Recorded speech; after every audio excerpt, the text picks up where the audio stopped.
Are you talking shift? We are. It's time for the We're Talking Shift podcast. Now. Here to talk shift, Loree Bischoff. We're Talking Shift.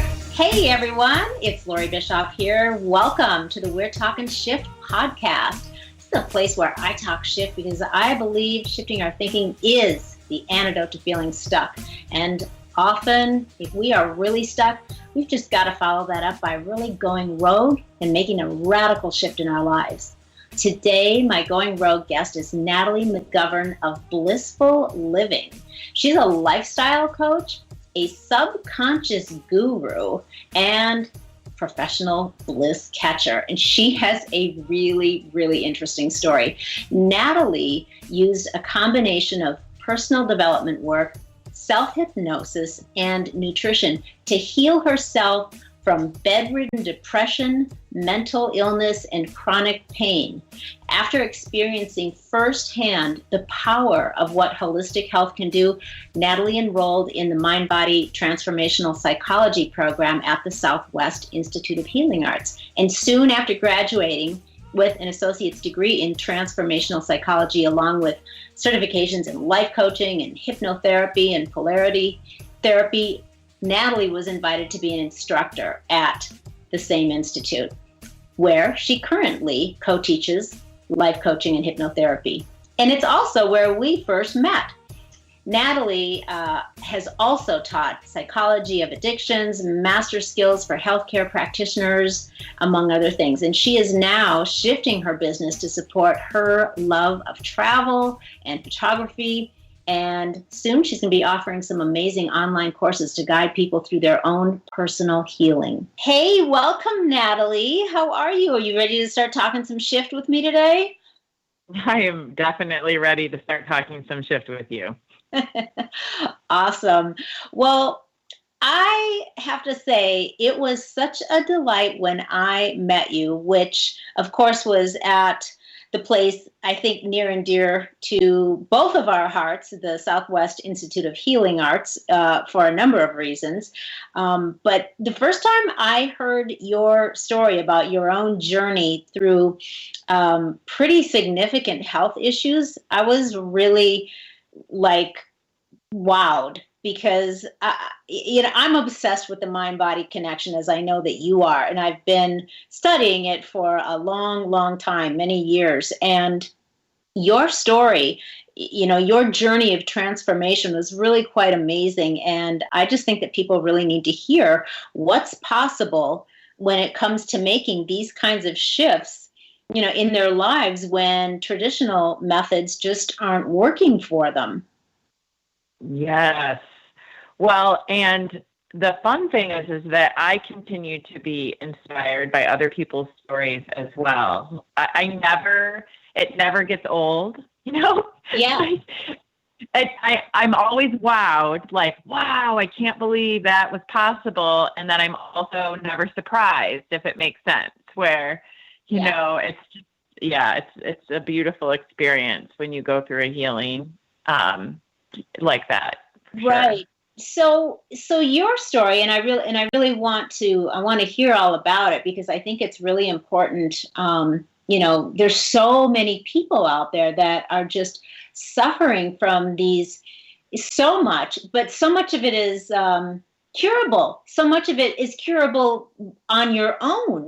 And I think that that's what is so important to share with people is, of course, there are things that we absolutely need our wonderful traditional medicine and doctors for, but there are so many things available to us now to help us heal ourselves that I think it's critically important to share those kinds of stories and keep demonstrating to people what's possible for them. In your story, you were actually bedridden and, chronic pain and mental illness and, the psych meds. You were doing the whole thing. Tell me more about that.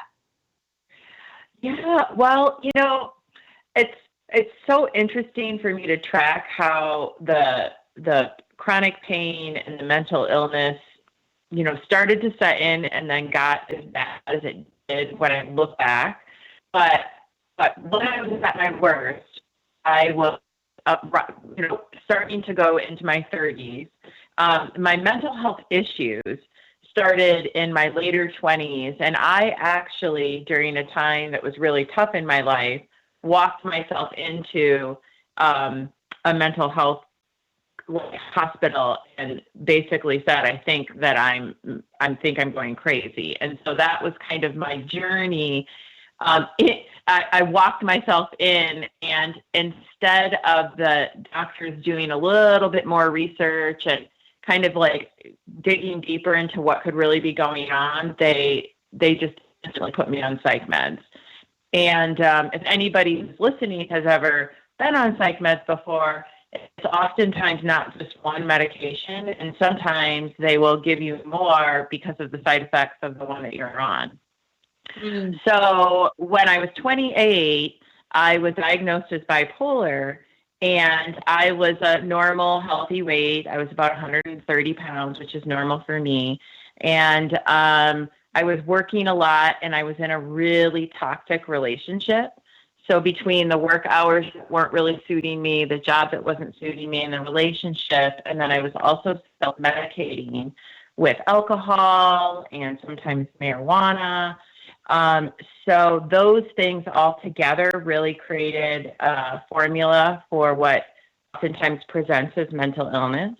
Mm-hmm. When I look back now, it was really bad adrenal issues and PTSD, like trauma from being in a toxic relationship, which a lot of the times people will present with that. But what happened when people hear the story of me being homebound and bedridden, when I was 28, I started that journey with psych meds, and I easily bought into it because I worked in the mental health field.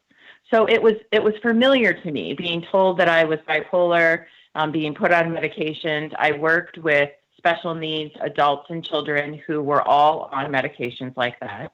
Mm-hmm. And so it was very familiar to me, and it felt safe to me, and it felt like an answer. So instead of kind of doing my own investigating and really looking into it first, I just did what they said, which I think some people can relate to.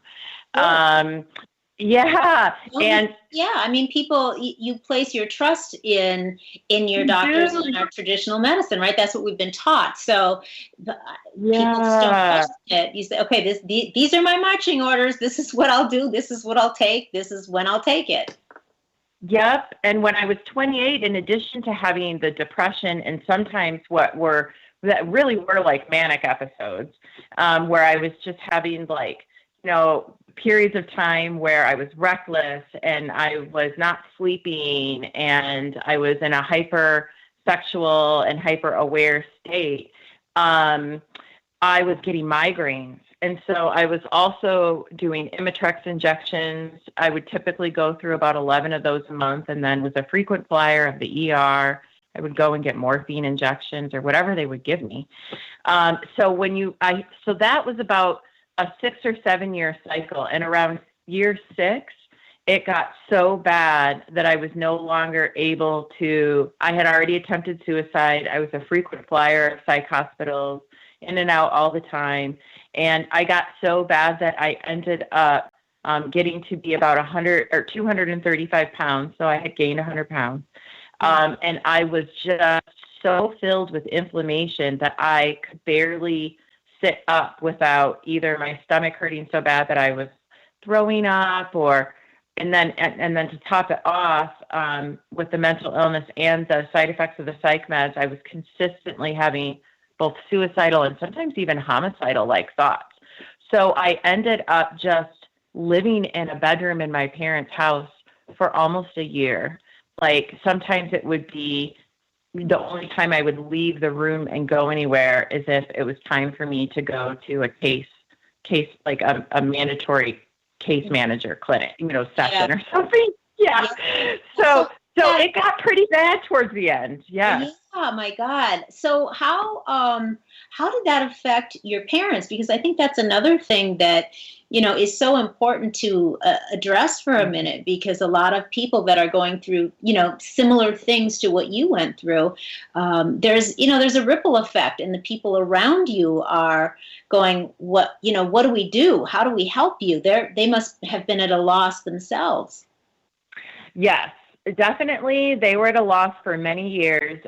They did actually start to understand a little bit about what I was experiencing when they got involved in an organization which isn't holistic, but it definitely helps with family members understanding what's going on with their family members. Is NAMI, which is I believe it's the National Alliance for Mental Illness.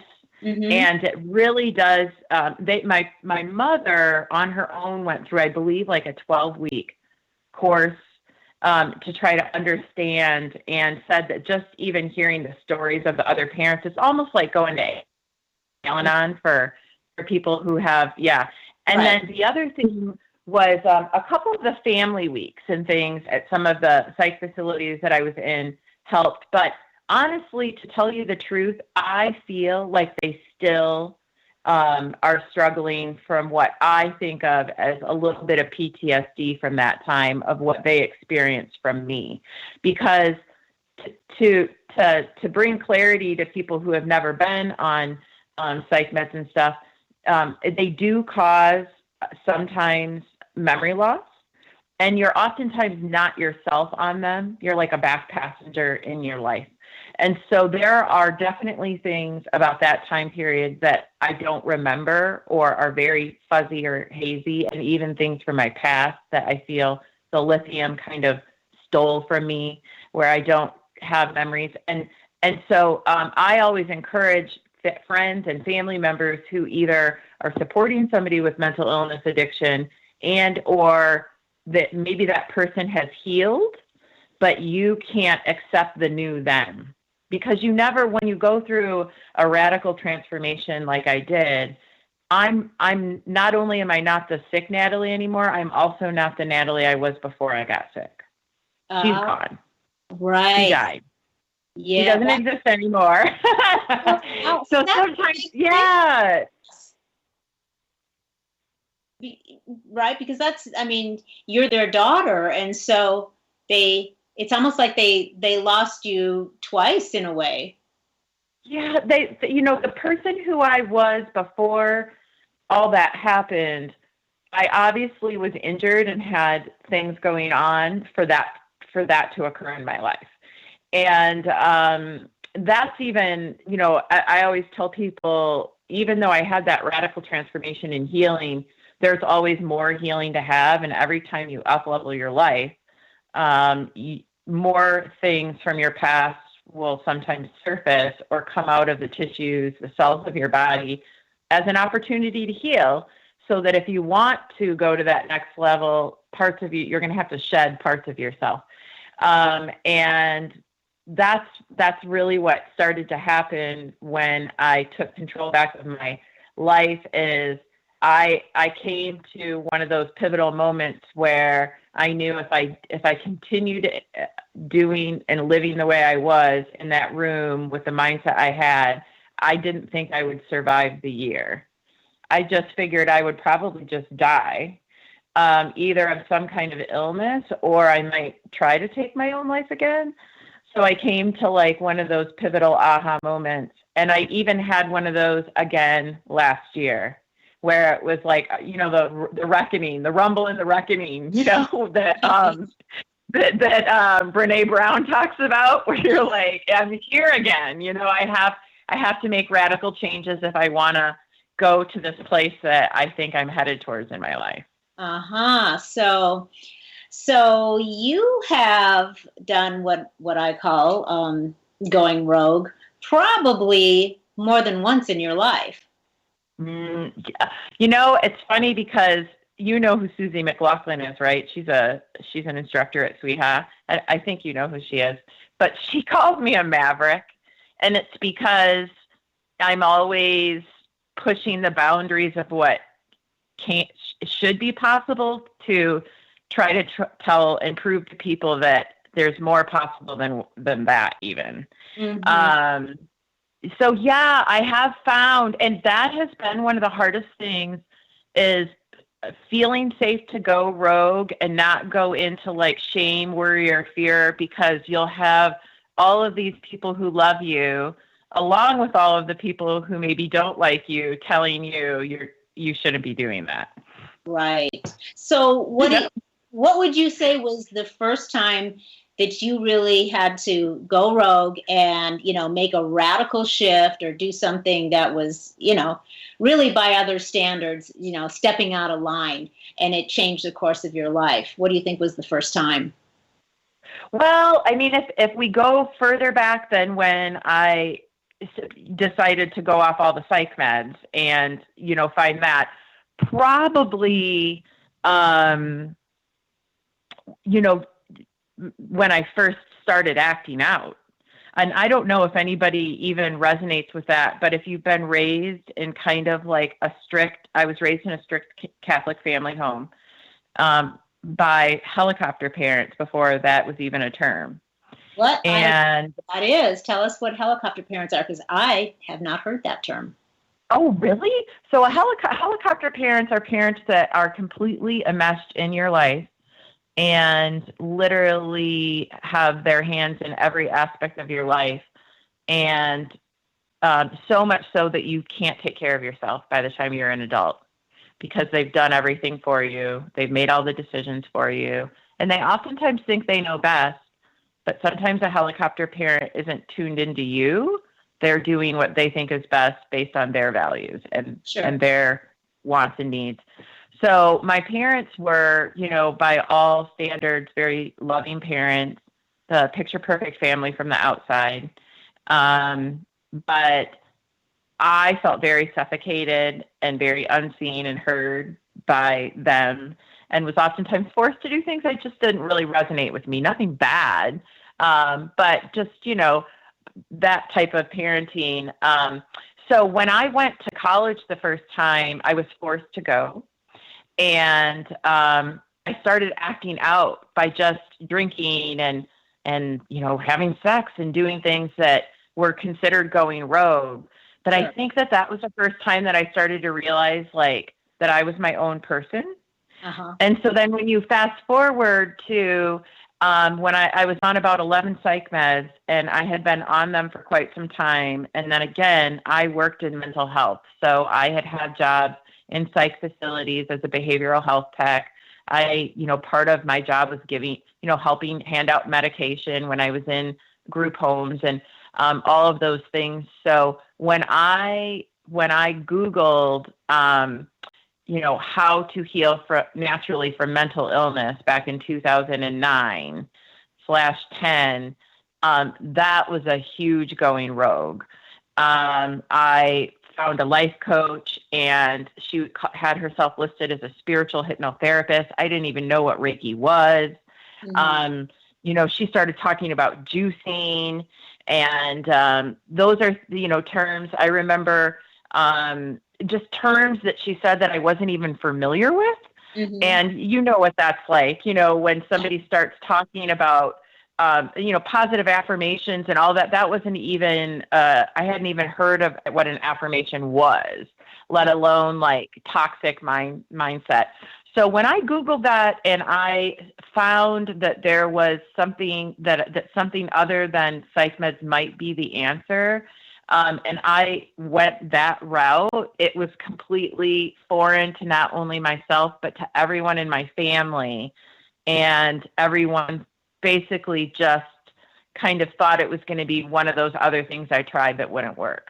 Uh-huh. Right. So what do you think, what all of a sudden made you decide one day to Google that, to just go, you know what, I'm going from taking orders and following the doctor's instructions and swallowing pills to, I'm going to look at some things on my own. What do you think made that switch in you? Well, I tell people everybody always has their aha moment, and one person's paper cut is going to be another person's bullet wound. So you can't force somebody. Yeah. I mean, one person can literally maybe put on 5 pounds, and that 5 pounds might be uncomfortable enough for them to make radical dietary changes. And then you might have another person who's getting ready to be a double amputee because they have full neuropathy and wounds in their legs from their diabetes being so out of control, and you can't even get them to stop drinking soda. Right. They're ready. So I always just say everyone's is so different, and then you'll always, I think that if you ask for it, God, whoever it is that speaks to you, whatever you resonate with, there will be a moment with your maker that the shift will happen. For me, what happened was I was pretty much unable to care for myself, and the pain was so bad I was pretty much in bed every day. And my mother fell and broke her hip, and she was in the hospital. And my dad came home and said, "Hey, your mom is going to be released in a few days, and if you don't step up to help out around the house and with her, we're going to have to put her in a care facility. And that's really sad because you used to be a nursing assistant and you know how to take care of her." And I told him, I said, "I can barely even function." And he goes, "Well, I want you to try to figure that out." He's like, "You can at least get up, walk down there and help her go to the bathroom and everything while I'm at work." Well, my mother had also promised my younger sister that she would watch my nephew 2 days a week when my sister was working. And so my sister had to start, my nephew was still a baby, just probably about 5 maybe or 6 months old at this time. And so my sister started driving my nephew out here for me to watch. And then I was also taking care of my mother with chronic migraines, horrible pain, and being really depressed and suicidal. Oh my God. Luckily I love babies, but it was very hard for me. And so my moment came when I was having a rough day. I had a really bad migraine, and Porter was just a delight. Thank God, such an easy baby to take care of. But I was trying to rock Porter to sleep and giving him a bottle, and I could just tell he wasn't going to go to sleep. You can tell when a baby's not going to go to sleep. Yeah, you can just tell. And I really wanted to get some rest in, and I knew that because he wasn't going to fall asleep, probably my mom was going to need to go to the bathroom within 45 minutes. And I just was overwhelmed by it all, and I started to cry. And he looked right into my eyes and touched my face, and it was like he was speaking in my mind. And sometimes I get still emotional. I used to not be able to tell the story. But I've told the story so much, but it was like he was speaking to me in my mind, and he touched my face, and I heard, "I see you." And I just started crying so hard, and I thought, oh my gosh, I cannot let this child remember me this way. So angry and full of hate and pain. And so that night is when I Googled, how do you heal naturally? Because I had tried everything else. So I Googled I just put into Google, how do you heal naturally from mental illness? And I kept getting things like life coaching and nutrition and, just anything. And I found a woman who, the woman that I ended up working with, when I found her, she did a free discovery call, kind of like what I do now.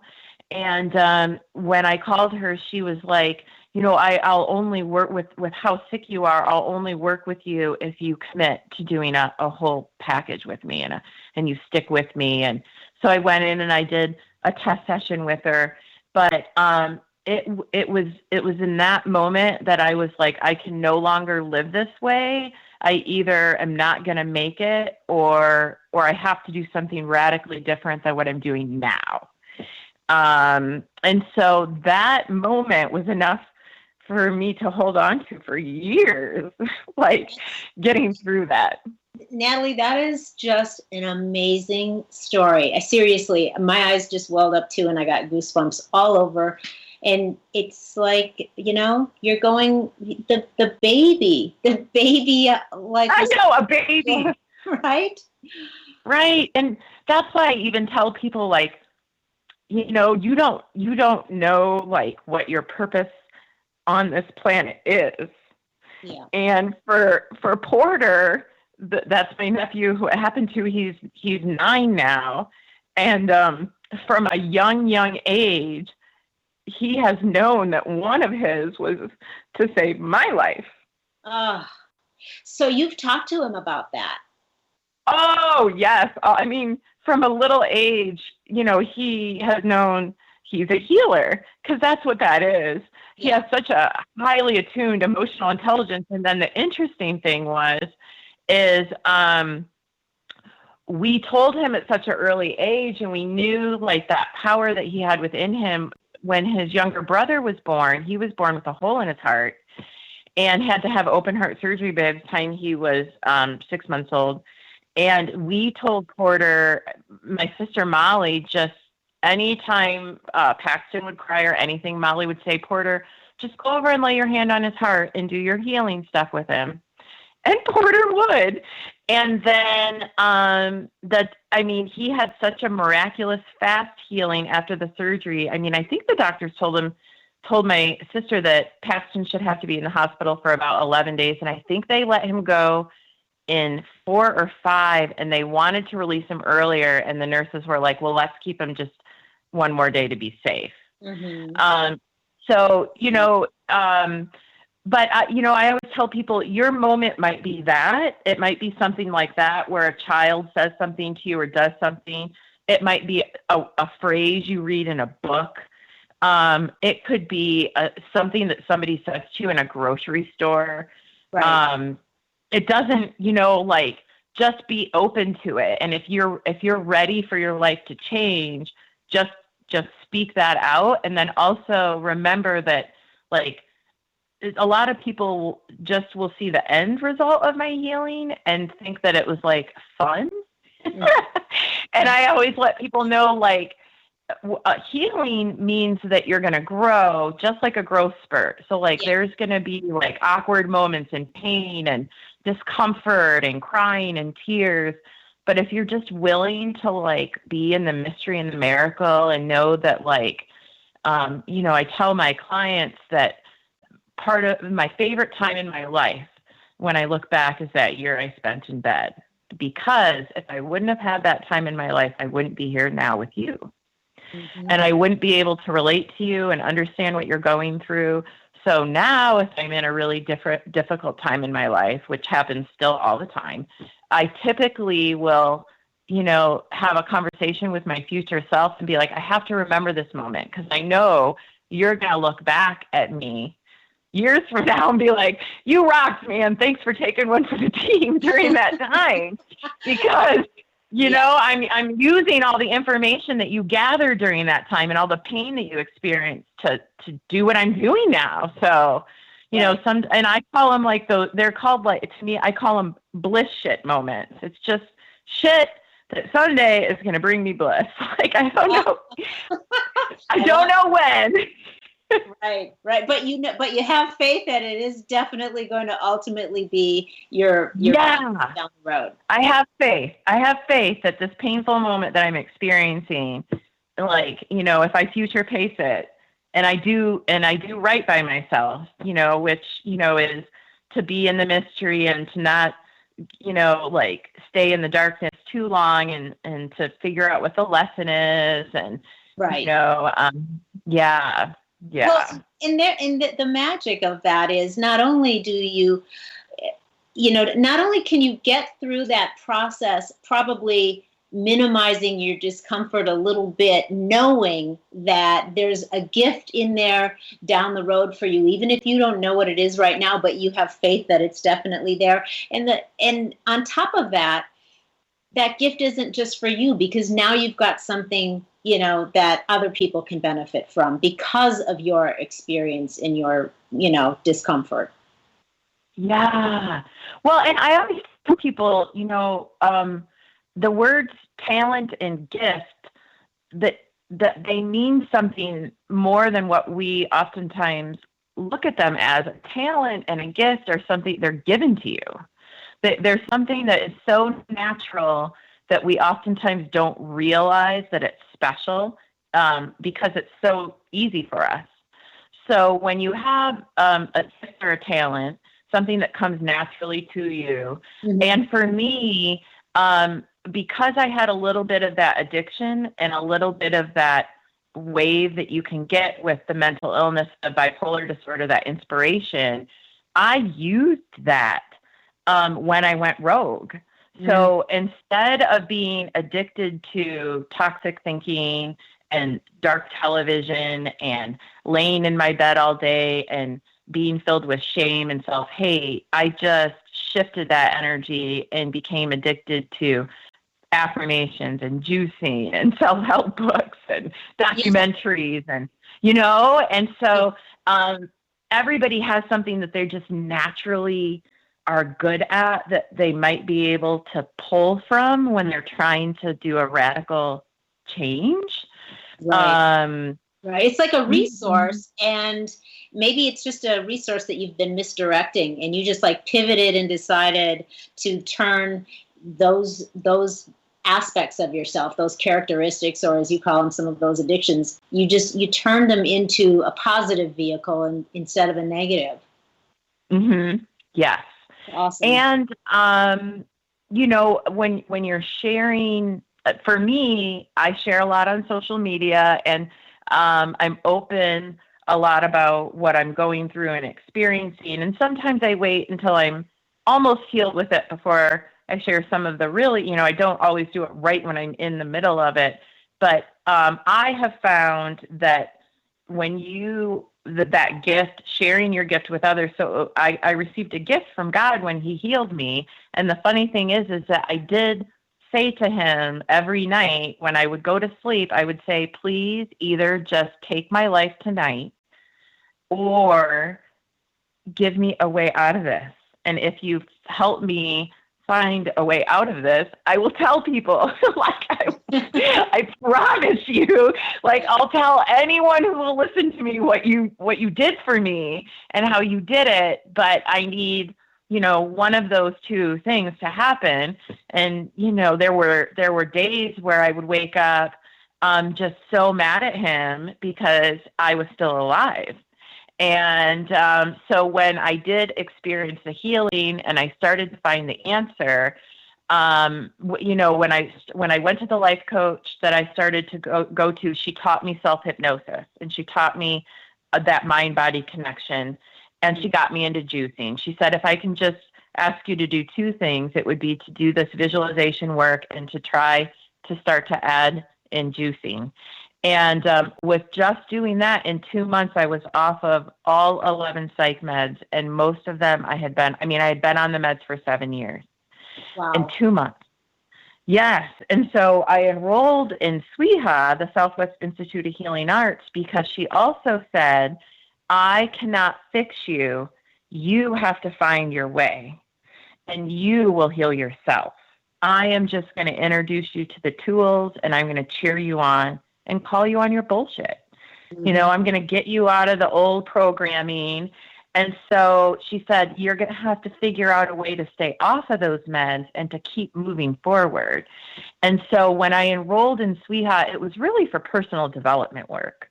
I chose the program and the degree I chose because that I figured was going to be enough information and education to heal me. And I knew I couldn't do it on my own. I needed a tribe.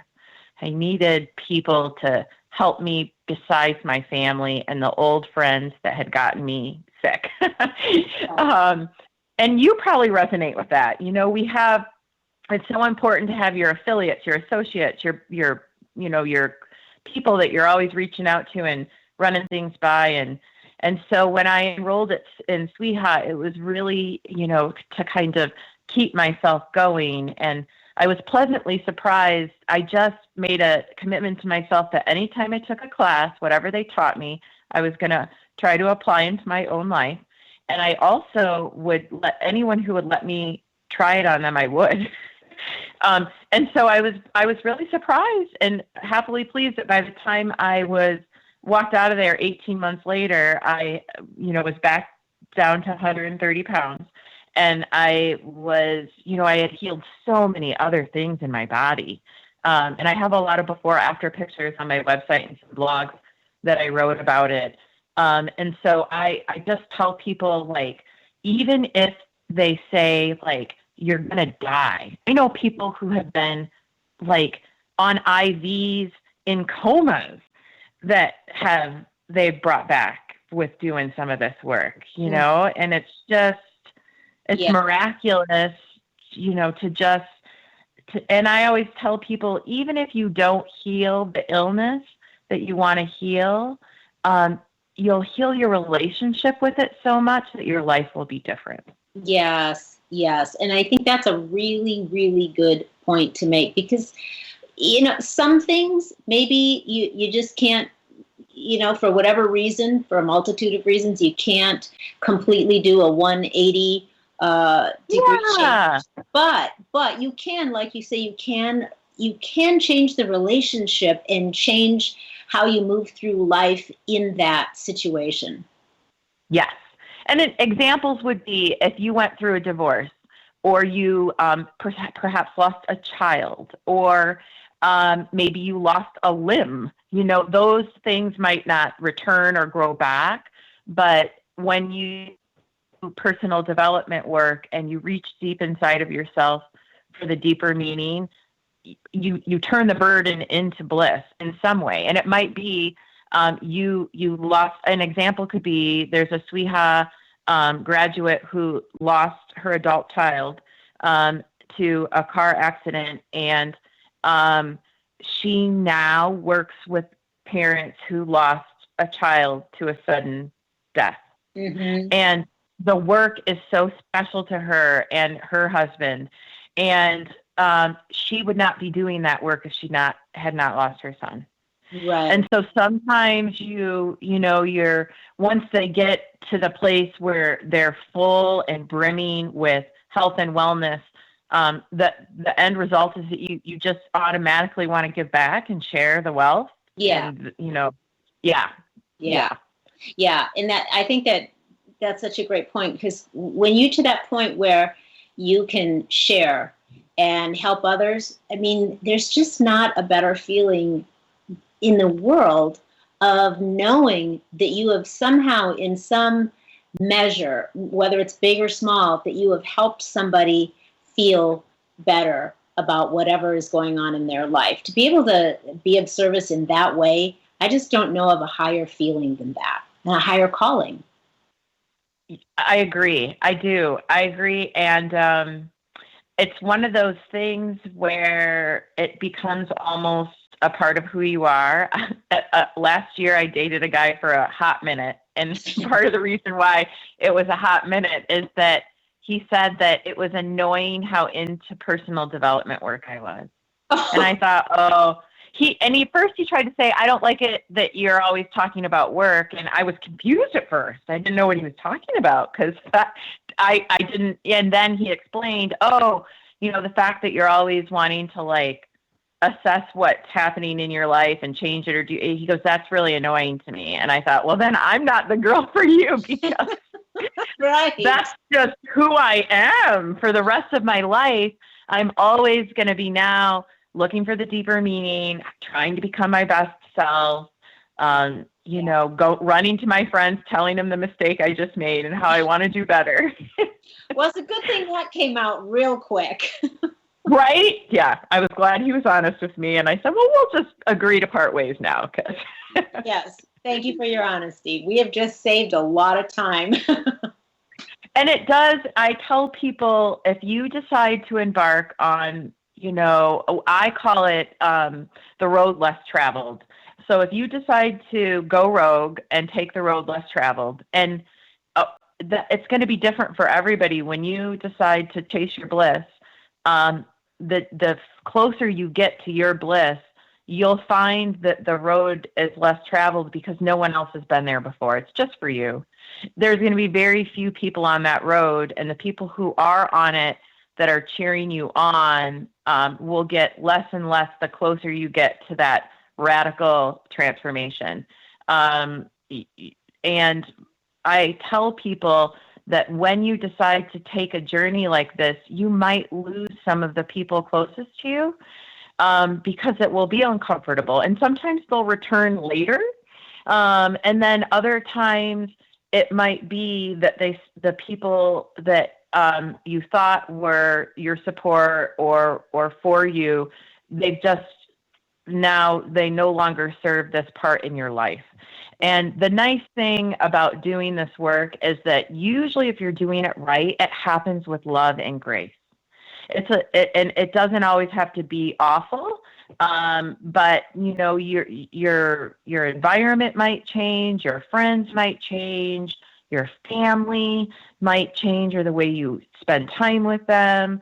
And that's all okay, but it can sometimes be scary and uncomfortable. Sure. Sometimes we get lucky, and there are people in our circle that come along with us, and yes.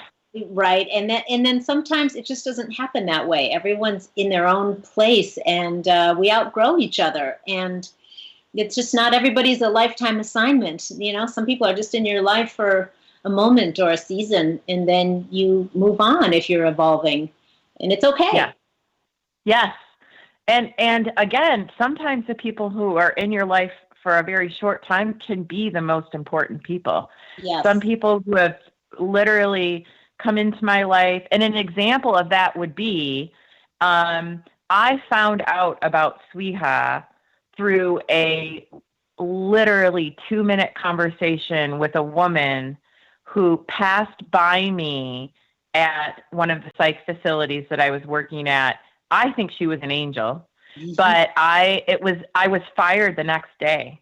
And so I was working at Banner Behavioral Health. It's an amazing psych facility here in Scottsdale. They're very well known, and the hospital itself just is very well known. They have great benefits, and they have a 90-day trial that you go through with them, and then they kind of do a review with you. And I was working as a behavioral health tech on their dual diagnosis unit for psych and addictions.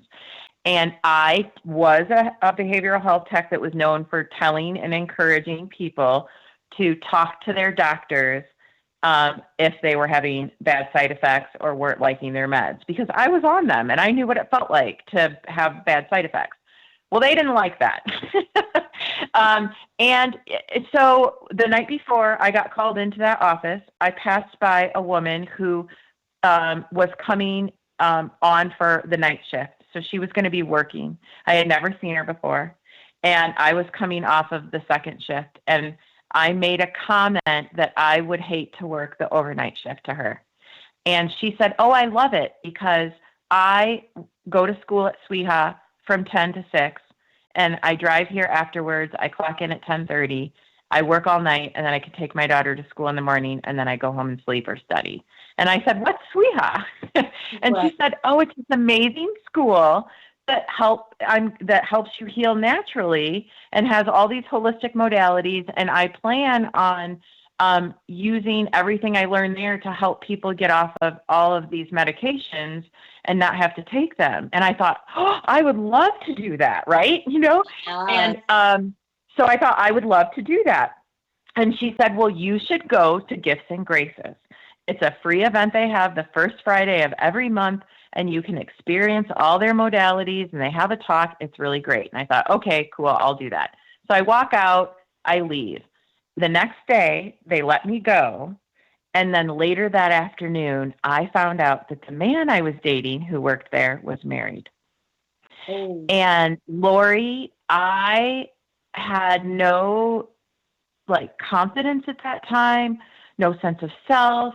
I I didn't think that I was good enough for that job in the first place. And so the way I responded was to just quit my life. My parents were like, you can't live on your own anymore, move in with us. And within 2 weeks, I was so ashamed that I was homebound and bedridden, and I didn't leave that room. And so the reason why I'm telling this story is that I didn't use any of the information that God sent me that day when that woman told me about Sweeha. Instead, I went to shame. And when the life coach that I was working with, fast forward a year or so later, said, you need to get out there and start living your life and get involved in things, I, again, just went home that night, and I hear whispers, and I always tell my clients, and for the people who are listening, you'll know how you get your information from God. And so I just heard in my mind gifts and graces, and I thought, oh yeah, what was that again? And so I Googled it, and it was literally happening within a few days. So I went to the gifts and graces, was so moved by what I experienced that night that Monday I walked into Sweeha and I enrolled.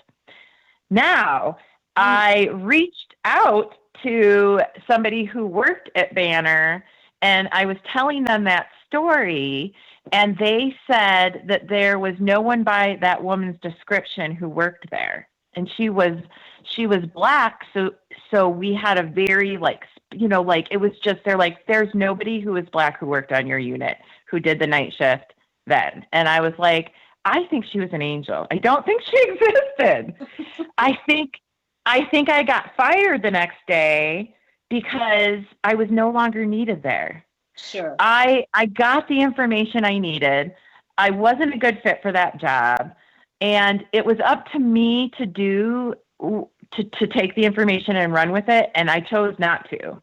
I chose to do what I did. And so I tell people, you'll know, like, some people will take the first sign. Some people will hear the second sign. And if you don't, God will ground you. He will knock you over so fast that you won't know what hit you. And so now I try to listen to the signs. I don't let it be the first, the third, like the first time I hear it, I'm like, oh, I should listen to this, because if I don't, I might end up homebound and bedridden. Right. Well, sometimes it takes a few experiences before you're able to kind of rise above it all, look back, analyze, and actually see the pattern and go, okay, I see what happened. I see what I did and didn't do more than once. I get it now. And so now you can catch it right away. Yeah. Yes. And if those two experiences somehow happened in my life right now, if I, got let go from a job, or maybe a contract that I had with somebody ended, and then I found out that a man that I had been dating was hiding things from me, I love myself enough now, luckily, that I would be like, ooh, I wonder what the bigger picture is behind this. I probably am not a good fit for this job. And, well, he's a hot mess. And what did I miss? What were the signs that I missed with him that could have told me that this wasn't a good fit? And if I'm not doing that, then I know I'm not doing well, and I need a coaching session, or I need to reach out to my mentor or somebody to talk me through it. I don't know. Do you have I have a mentor I talk to every week. So I have a mentor that I talk to every week, who I've known since I was, I think, in 3rd or 4th grade. She's a psychotherapist. And then, we have a weekly call just to check in. And then I try to do, coaching and hypno and whatever I can get myself involved in, as regularly as possible. Right. And so currently, you have your private practice, and then you are still one of the instructors, right, teaching life coaching at the Southwest Institute of Healing Arts, and also hypnotherapy, correct? Yep. I support Linda Bennett with the hypnotherapy program. So I help out with the certification and the hypno clinic, and sometimes I'll cover classes for her and some of the other ones, but, she basically, if you ever have a chance and you're interested in taking hypnotherapy and you have a chance to go to the Southwest Institute of Healing Arts, she is just phenomenal and has won some awards, but really does a good job of giving you a really solid base and an ethical foundation for setting up a good practice. Yeah. And then which is important because some people have experienced more of like hypnosis and kind of stage hypnosis or like what's called fast inductions, where somebody, tells you to go to sleep and then tells you that cigarettes taste like, poop or something. That's different than what you learn at Sweet House. Yeah.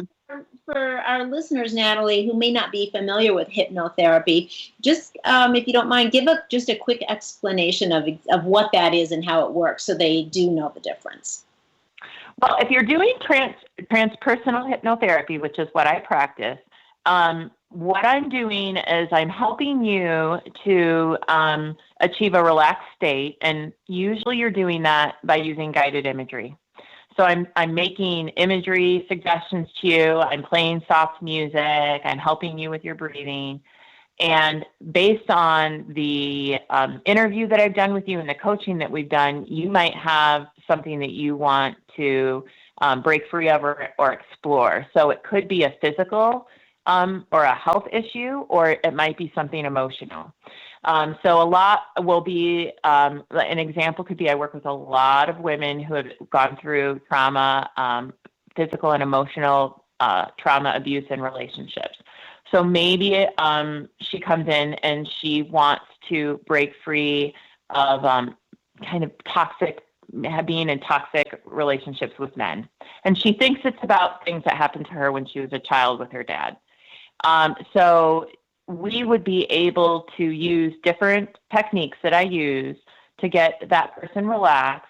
And your subconscious mind stores all of the information from your current life, any life you've ever lived, and even your parents' memories are kind of within your subconscious mind, within your tissues, your cells. And when you are very relaxed, you have access to that mind. So your hypnotherapist is really just your guide.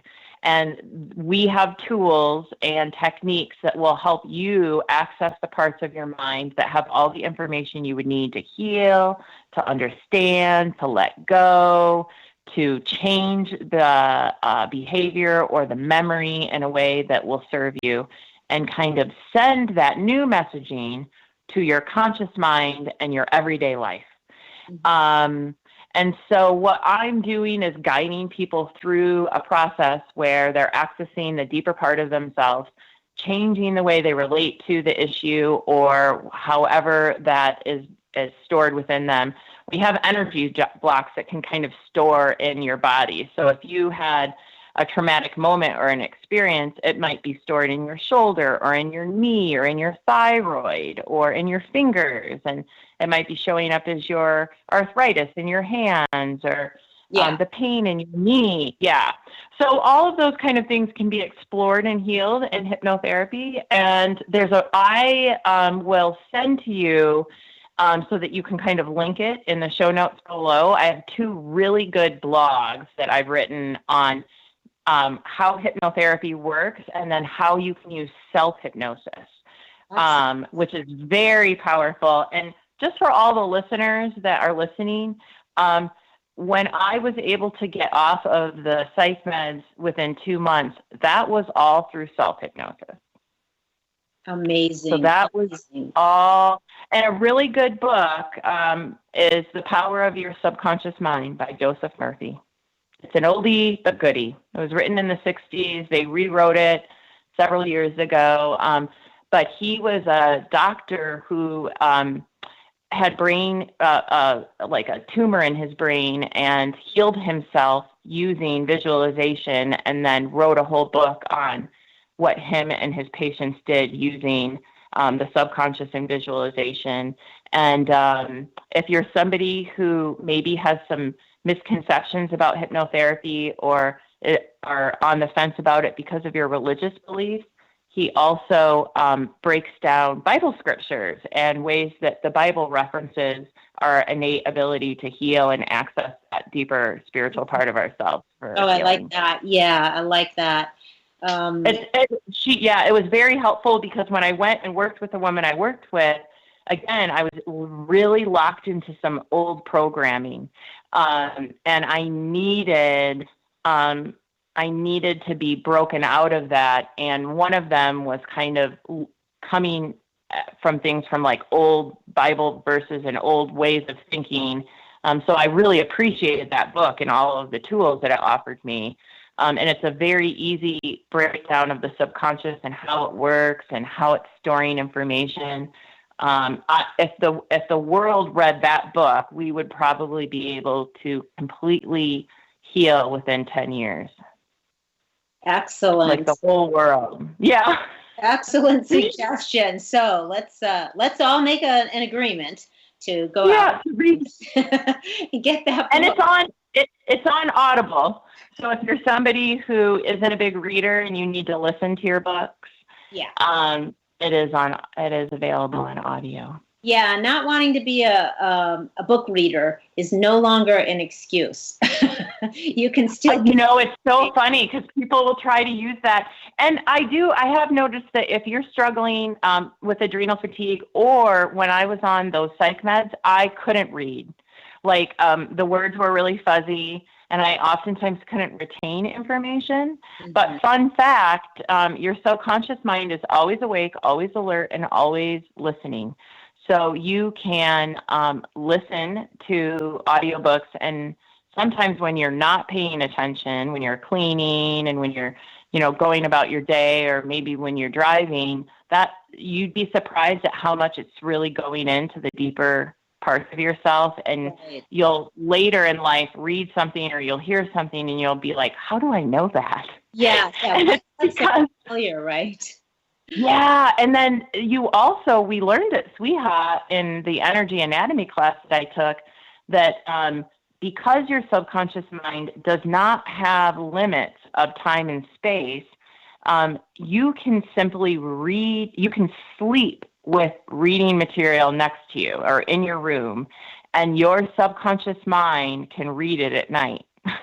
So I literally go to sleep every night with books next to me, and before I fall asleep, I say to my subconscious mind, feel free to read anything that's here and absorb all this stuff around me, and I know that it's true because when I use regression work with people, I will oftentimes have adults come in and regress 2 times that they were in their car seat or in utero, and they will go back and verify conversations that they overheard with parents or people, to the extent of, I know I had a client who came to me around feeling like she didn't belong in this world and didn't have a right to exist.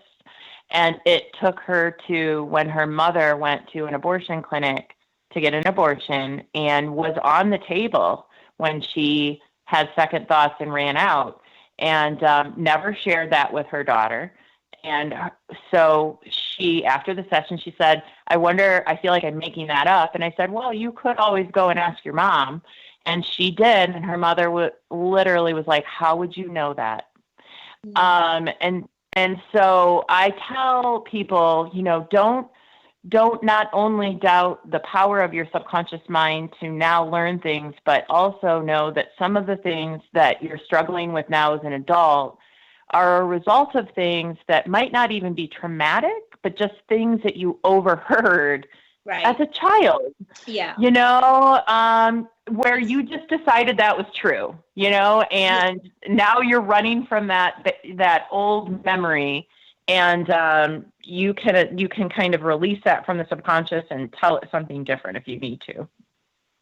Yeah, exactly. Well, I should be getting smarter by the day because I'm surrounded by about 300 books in my bedroom. That's awesome. I love it. Yes, you should. I love book fanatic. So yes, they're stacked up on my nightstand. I've got 2 different bookshelves, and they are full of books. Probably 98% of them I've read. And I'm a crazy book person, so I'm getting new books every week. But yeah, what I like about your story, though, is I'm going to actually do the same thing. I'm going to start adding in the invitation every night to my subconscious to please feel free to go back and revisit or read the new one I haven't cracked open yet. Just go ahead and don't wait for me. Just jump on in there. I like that. Yeah. Yes. And I also tell my subconscious mind that I'm open to receiving downloads. So an example could be, I did not know anything about technology when I started my business, but money was really tight. So I taught myself how to build websites and do all my own social media and my images, but it took a while.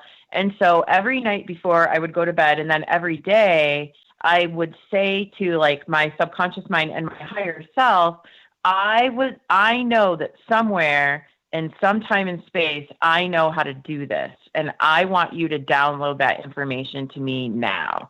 And so I'll just say to, and I especially say this in people's sessions. So right before I bring them out, whatever they want. So let's say I have a teenager and he's trying to learn what he needs to learn for his upcoming test. I will just say to the subconscious mind, please receive all of the information that his higher self already knows from all of the books and all of the places. I'm asking you to recreate the neural pathways of his mind in a way that this information will become easy and automatic and effortless.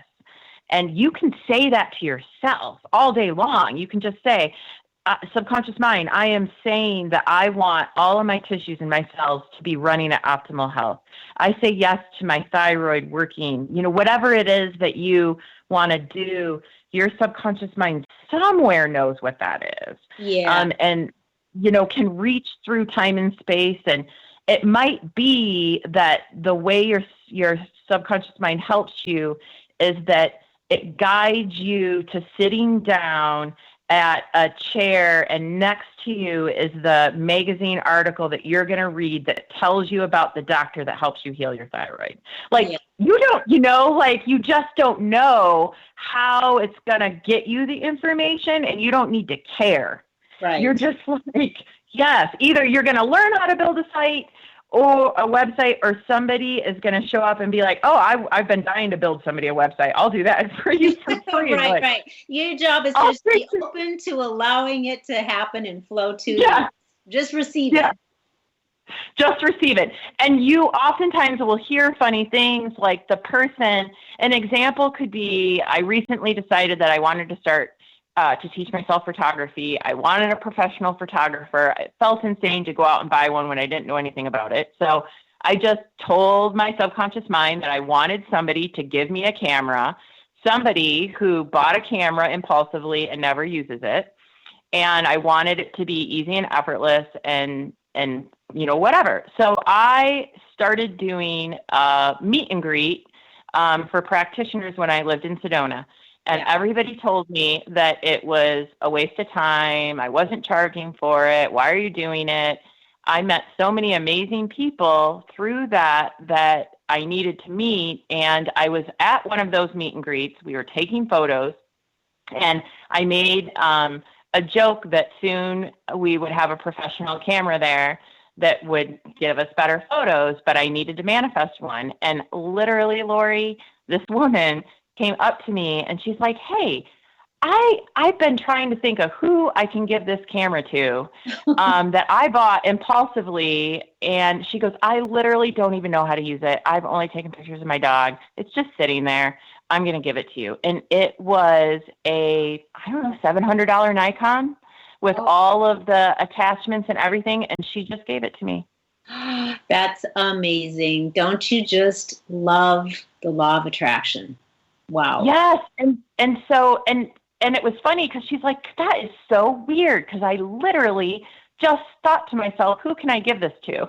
And so I always tell people, like, just be in that energy mystery of like, your subconscious mind is connected to the other people who are a part of your journey. And, even the people who happen to come across this podcast, like, it's perfect. Like, whoever's listening to this right now needed to hear this today. Yeah. And it, no matter if they reach out or they read the book or not, it's always perfect. Exactly. Divine timing. It's always right on time, right? Yeah. Yes, for sure. So even though, let me get your take on this, even though the whole field of holistic health care, alternative medicine, it's exploding, and it's just growing exponentially every day. People have more access to these, alternative modalities and all kinds of ways to learn self-healing now, no matter, where they turn, whether it's an acquaintance or a friend or a relative, or you go to Google, there's classes. Yeah. Master classes. It's everywhere, right? And at the same time that we know more than we've ever known, and we have more access than we've ever had, it seems like at that same time, the pharmaceutical industry continues to grow as well. And it's like they're in a major competition with holistic health, right? What do you think about that? What does that say to you about, the future? Where are we going when it comes to health? Yeah. Oh, wow. Well, I do feel like we, it really can go both ways, because I feel like there's things that they're trying to do to take the legitimacy of what holistic health is away. Mm-hmm. And then I feel like there's more and more and more people waking up to the fact that traditional, regular medicine oftentimes isn't helping, and sometimes even harming us. So I think we're moving into a really interesting time, and I think that what I'm noticing, even with corporations, is more and more of them have holistic health options. Yes. And have things incorporated into it now that will reward you for being healthy, and that's right. Where I hope we move towards. I'm excited because I think that if we can get some of the kids that are coming in to really move in that direction, then we'll have, we'll have some good shifts. Mm-hmm. My only concern with the children that we have coming through in these days is the technology, and them moving away from what is natural because they're so used to technology.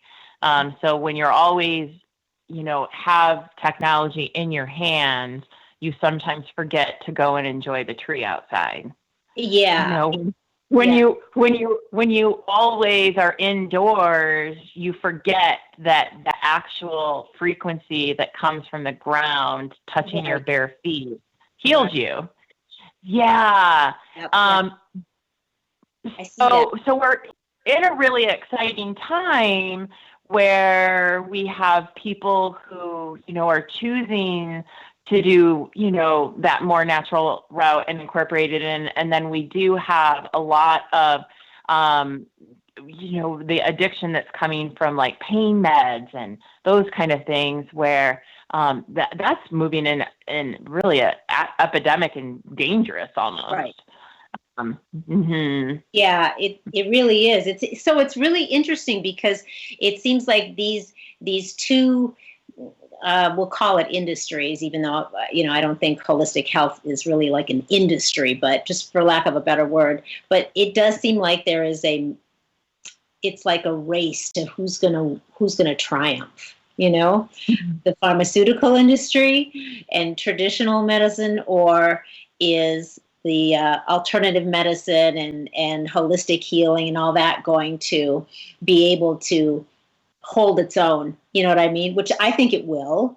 I absolutely believe that, but it's just a fascinating time that's right now with all of this going on, because you're right, it's an epidemic with the whole opioid addiction issues, and that's all. There's just a lot. It's just so much, and it's fascinating to see how things are unfolding. And fortunately, because we now have access to everything, we don't have to wait for somebody else to inform us about something. We can, if we want to know about something, we can find it ourselves. Yes. And that is what I tell people is the most exciting thing.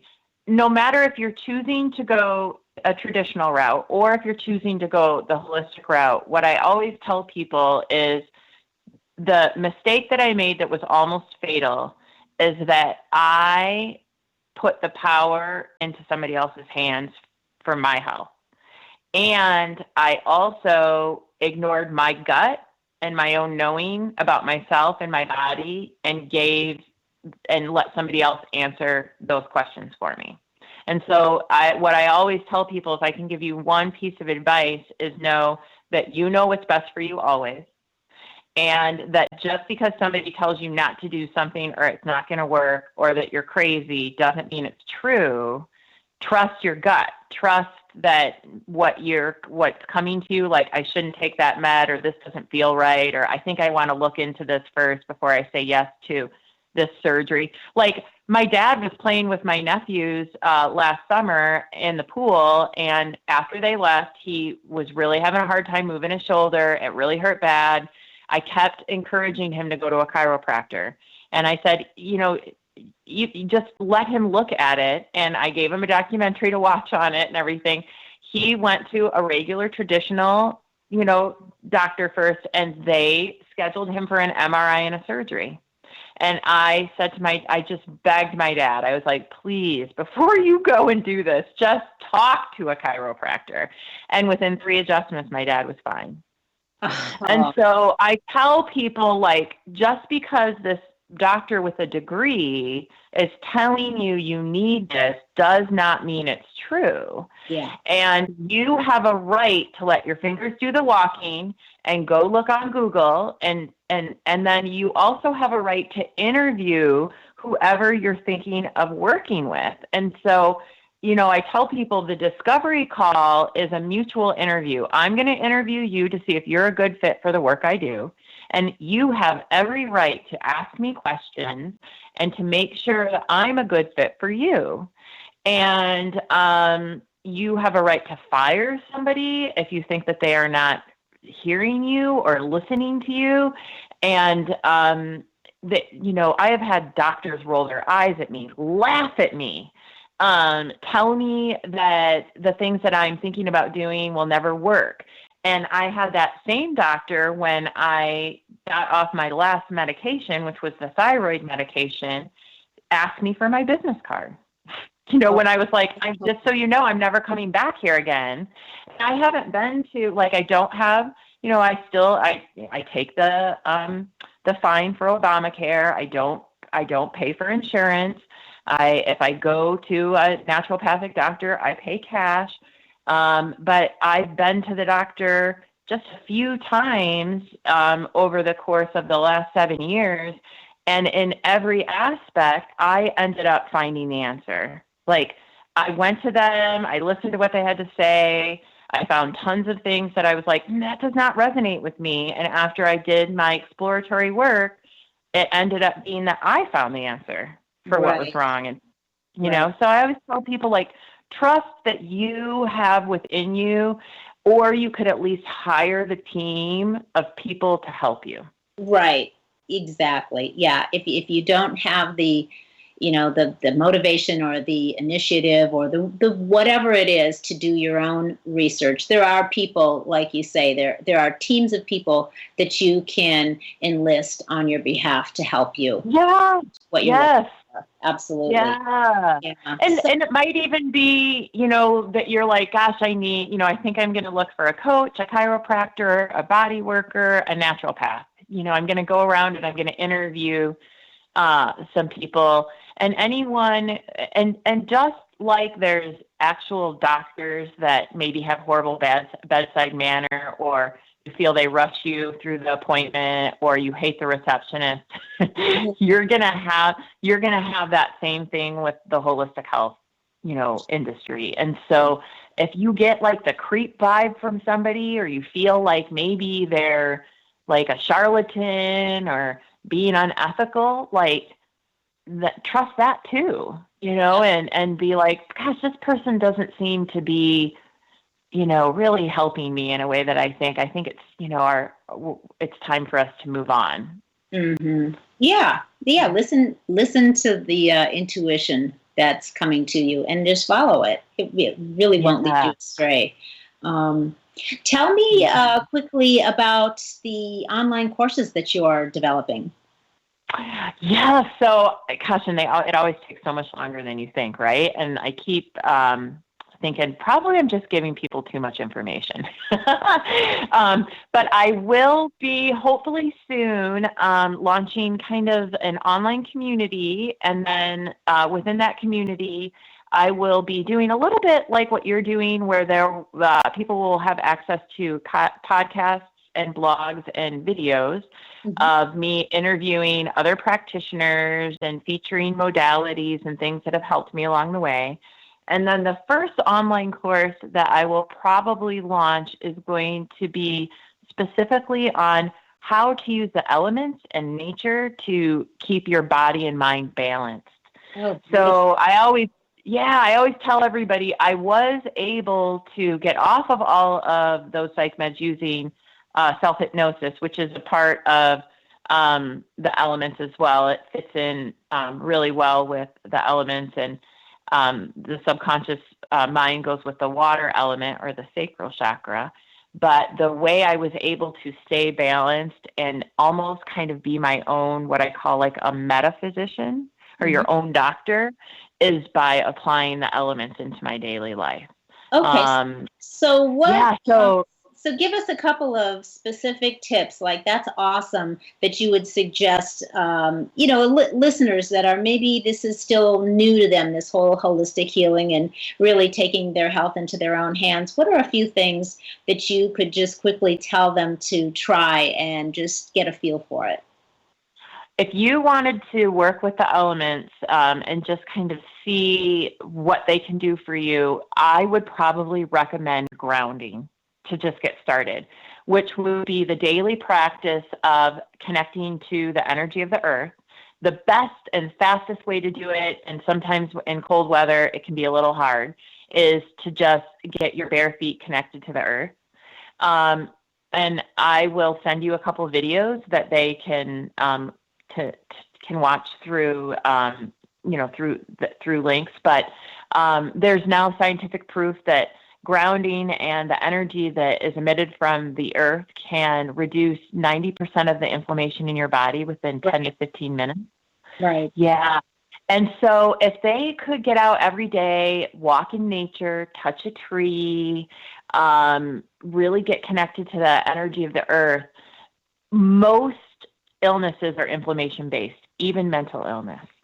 So if you have chronic pain, if you have ADD, if you have anxiety, if you have depression, any of those things, you will notice a drastic difference if you are doing that every day. And the nice thing is you can also get grounding mats and grounding sheets.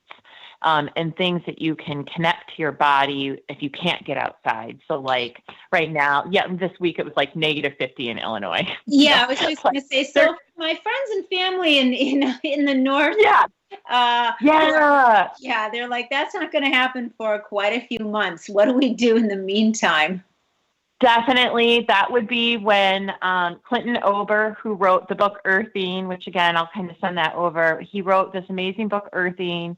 And he has a little grounding kit that you can get, the Earthing book, a little grounding mat, the documentary. It's only $39 or something. It's pretty cheap, or it might even be $29.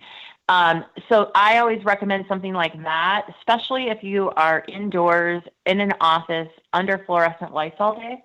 you might want to have a grounding mat that you put your feet on while you're working. You can also put plants and stuff in your house. Yeah. So surrounding yourself with like nature and life. I oftentimes will even do something like listen to nature sounds. Like, so I'll play like a nature sound app in my house to try to connect to the elements in some way. And even things like just going and running water over your hands. So, any way that you can kind of, if you walk outside and just let the sun touch your face for a little bit. Yes. If you open your eyes in the early morning when the sun is rising and you allow the sunshine to just go into your eyes, that energy of the sun moving, especially through the retinas, very healing, very healing. And so there's also foods that you can reach for. So that's the exciting thing about the Element course that I'm launching is if you're struggling with ADD or anxiety, there's foods that you can reach for that would ground you into your body. Or if you're really depressed and you can't get out of bed, there's foods that you can reach for that would bring more of that air energy into you'd feel light and you'd have, more ideas. And so my hope is to bring something to the public that is almost like their own system of healing, where if something's going on in their body or in their child's body, they will be able to instantly be like, I know what element that is, and I know what I could do to heal that, or at least bring myself back to a place of balance and calm, and be able to go and reference it. And then the same thing goes with a mood. If all of a sudden they find themselves feeling really angry, they might be like, you know what? I wonder if I got something going on with my liver right now, or if I have some adrenal issues, because I know that is the same element. I'm working with my fire. Yeah. And so it's not the best for business, but the more I can get people not dependent on somebody else, the better. Yeah. Including, including me. So, my job is what can I do to empower my clients so that they really don't need me? Yes. Yeah. Yeah. So grounding would probably be the thing that, if I only had one session with somebody and I wanted them to be able to take something with them that they could continue to use and maybe see results long term, I would probably teach them about grounding. Love it. That's awesome. And and everyone can do that. It's at least at some point, in some way, shape, or form, everybody can do that. And really, it doesn't cost you anything unless it's 50 below and you're in Chicago or Minneapolis. Yeah. And you need to get a little something to hold you over till spring. But yeah, I think that's wonderful. That's going to be an amazing online course. I'm excited for you. So before I ask you about my last question of our interview, why don't you please take a minute and tell our guests, or our listeners, where they can find you, your services, and what you have to offer in the world. Yeah, well, so I will only, at the time this podcast comes out, I will only be in the U.S. for about another week and a half. And then on March 5th, I'm going to be headed to Costa Rica for about 90 days at least. And there I will be working on a book and doing some sessions with a woman who's going to be co-writing the book with me, and working on my photography. And I will be available for virtual sessions. And then during that time should be when I'm doing more of the online community and teaching the elements. So you can find out more about that and what I'm doing by going to blissfullivingbyNatalie.com. And on there, if for some reason something that I've talked about today really resonates with you, or you want to know a little bit more about what it would look like if you were to partner with me as a client, they should be able to see throughout the website, schedule a discovery call today.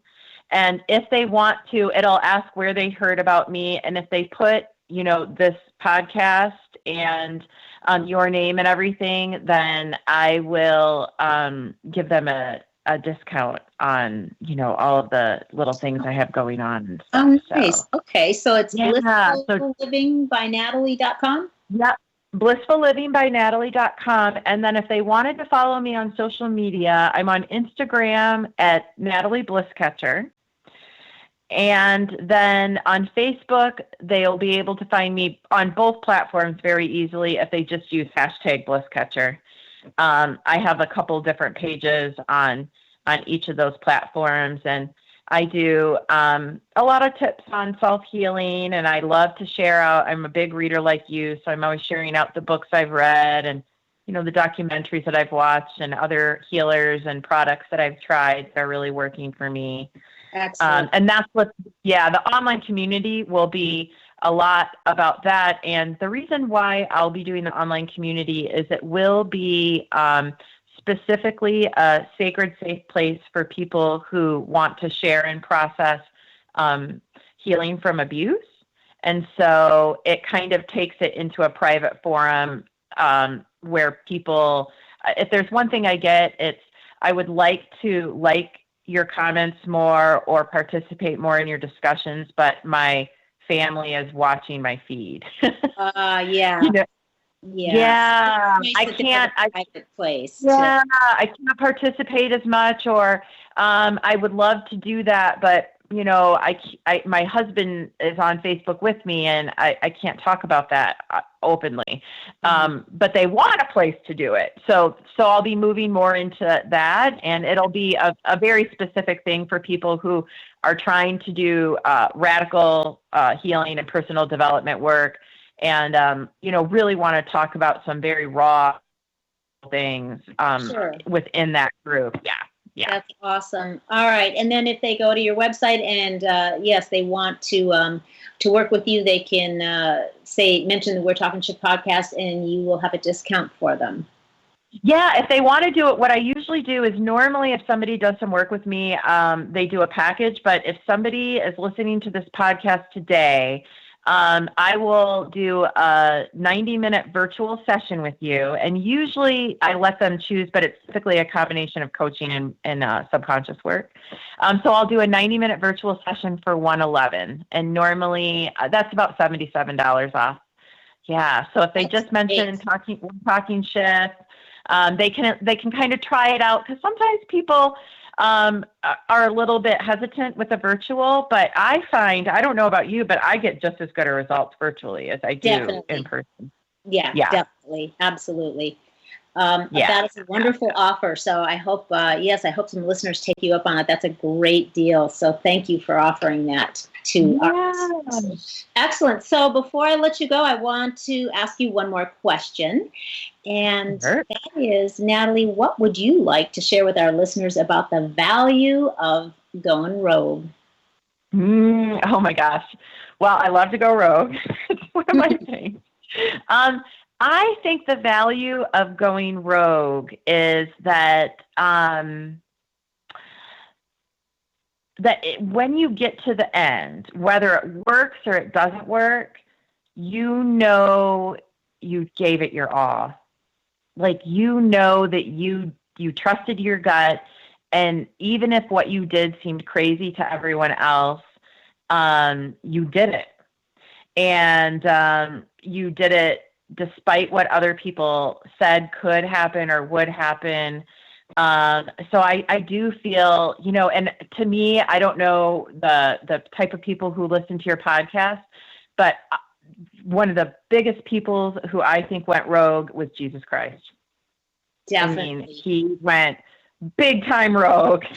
Definitely. And so I always just use him as an example. Like, he died with people hating him, and they killed him. And so, in the long run, like, I always tell people, like, if you're really going rogue and you're really chasing your bliss, you are going to have more enemies than you have friends. Every day is going to be really uncomfortable. But if you do it the way that, he showed us how, you will, like, radically transform yourself, your life, maybe the world. So I think that going rogue is like a good thing. I love it. I love it. That's so funny you say that too, because I was seriously thinking the same thing just a couple of days ago. So, and I've never